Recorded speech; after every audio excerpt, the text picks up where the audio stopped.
വിളിക്കുന്നുണ്ട്. വാ വരാൻ പറയേ അമ്മയോട്. കഴിഞ്ഞ ദിവസം നമ്മൾ ചക്ക ബിരിയാണി ഉണ്ടാക്കാൻ മേടിച്ച ഇറച്ചിക്കൂട്ട് കുറച്ച് വെച്ചിട്ടുണ്ടായിരുന്നു, മാറ്റി വെച്ചിട്ടുണ്ടായിരുന്നു.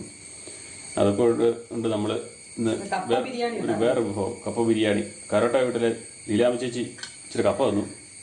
ആ കപ്പ ഉപയോഗിച്ച് നമ്മൾ ഇന്ന് കപ്പ ബിരിയാണി ഉണ്ടാക്കാൻ പോവാം. കപ്പ ബിരിയാണി.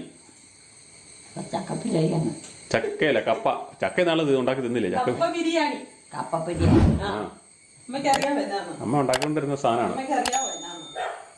ഇവിടെ വിവിധതരം ഇറച്ചികളിട്ട് കപ്പ ബിരിയാണി ഉണ്ടാക്കിയിട്ടുണ്ട്. മനുഷ്യരെ ഇവിടെ താമസിക്കുന്നത്. മനുഷ്യരിവിടെ, അവിടെ പട്ടി താമസിക്കുന്നു. അത് പട്ടിയുടെ കൂട്.